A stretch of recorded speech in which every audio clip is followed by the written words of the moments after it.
kind of weird. It's not a tutorial and it's not a review or anything.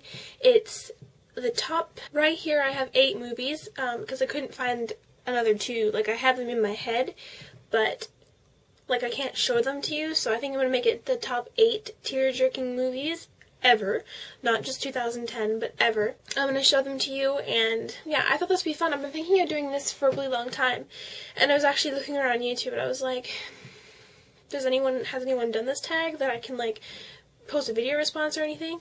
And I actually didn't find anything, so I'm like, why not? I'm gonna do this myself, and maybe one day when I get bigger on YouTube, you guys can like, it'll become this thing where everyone will want to do it. So yeah, for now, if you're subscribed to me, then go ahead, leave a video response and tell me what movies made you cry the most, laugh the most, just want to chuck out the window the most, whatever you want. At the very end of this movie, I will show you my top tearjerker ever. Every time I watch it, I cry and cry and cry and cry for hours.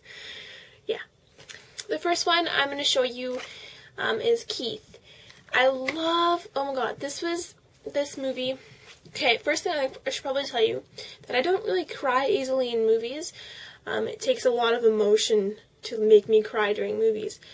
And in Keith, I like bawl every single time. I like, oh Keith, ooh, why do you have to do this?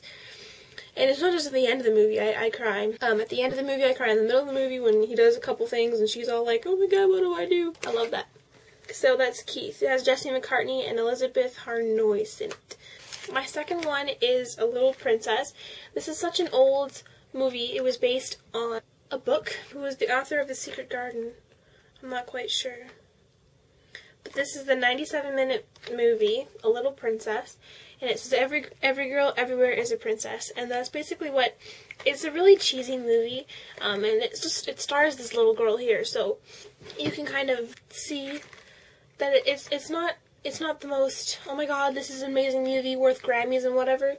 It's a cute movie, and then at the end, when she's reunited with blah blah blah blah, I won't ruin it for you, I just cry. I go, ooh, ooh, ooh. So, I love this one. Next one I want to show you is Breakfast at Tiffany's.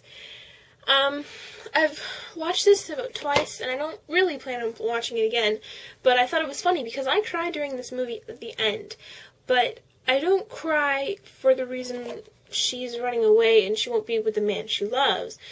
I cry because, when she's running away, she's in the car and then her cat's with her. But then all of a sudden she gets angry and she chucks the cat out the door. I cry for the cat. I wanted to punch her in the face. I was like, oh, go get that cat.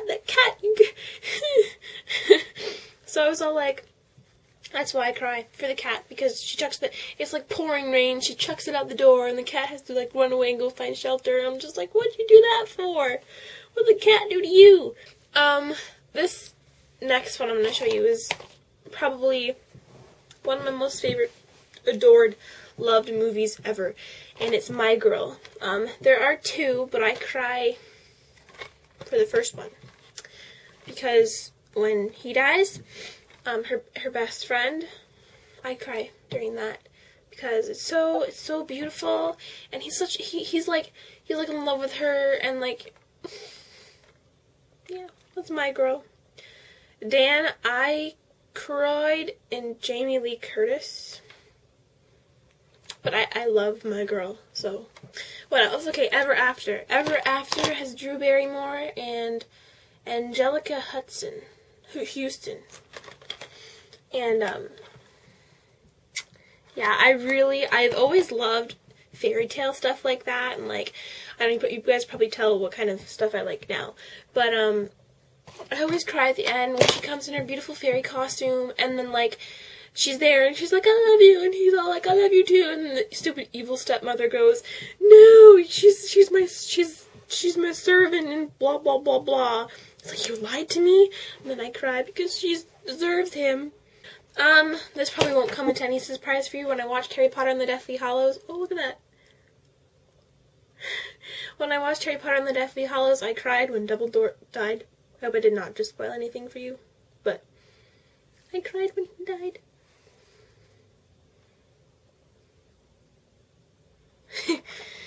yeah, it was really sad. He's like falling. He's like, oh, yeah. But I think it happened too quickly though. They should have elongated it. Yeah.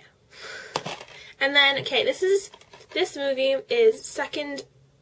It makes me cry. Second to the last one I'm going to show you, if that makes any sense. This is Becoming Jane. You all know I love Jane Austen. This has Anne Hathaway, James McAvoy, I never know how to say his name, Julie Walters, James Cromwell, and Maggie Smith.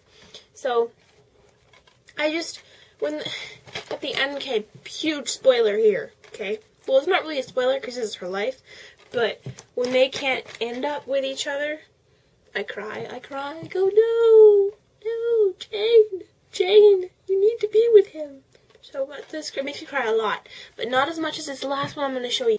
Okay, so the movie that makes me cry the most, every time I watch it I cry for like a day.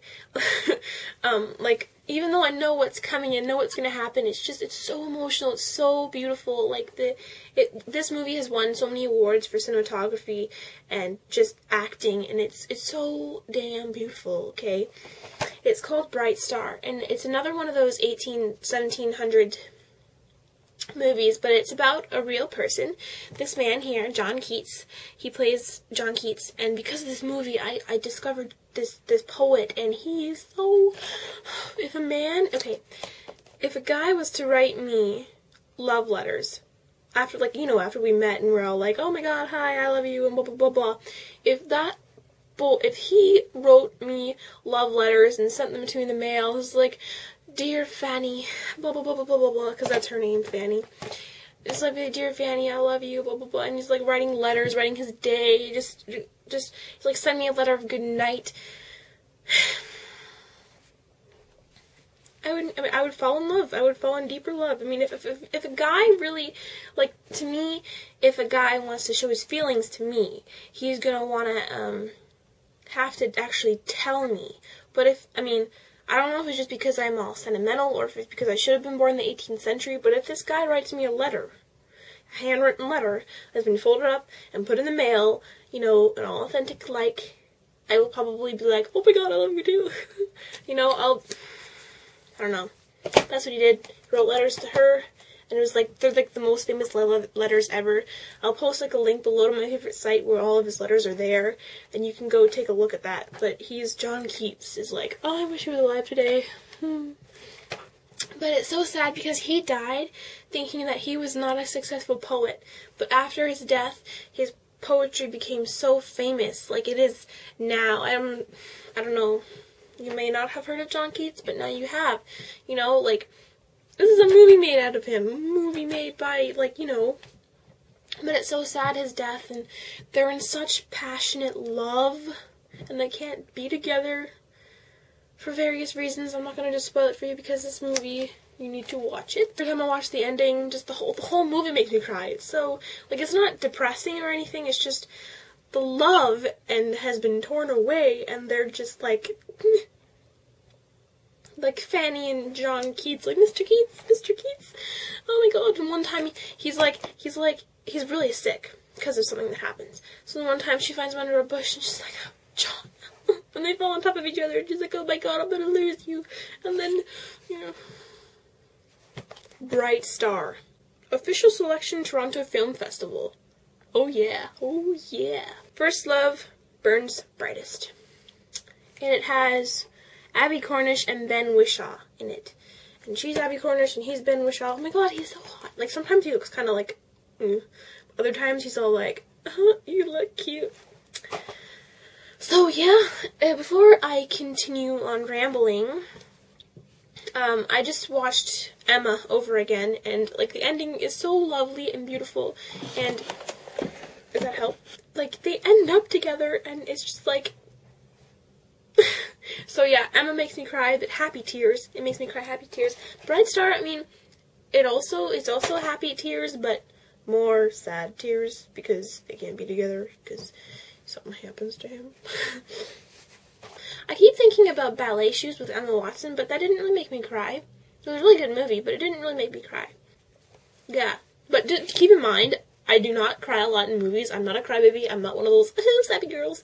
Like, I like romantic things. I'm a very big romantic person. I won't admit it, though. Even though I just did. Certain movies, the way they're acted out and played out, it'll either make me laugh my head off or cry.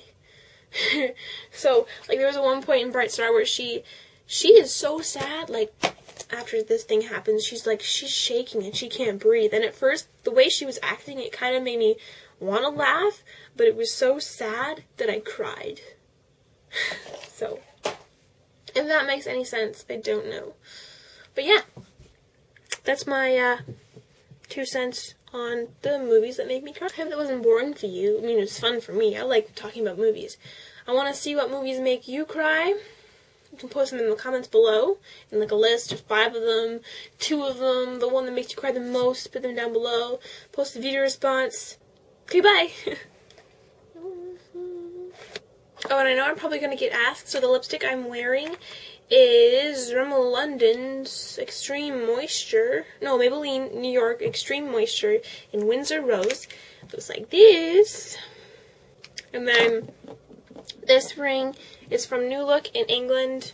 I almost wish we were butterflies and lived but 3 summer days. 3 such days with you I could fill with more delight than 50 common years could ever contain.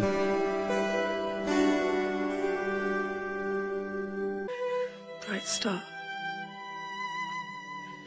would I were steadfast as thou art, not in lone splendour, hung aloft the night and watching.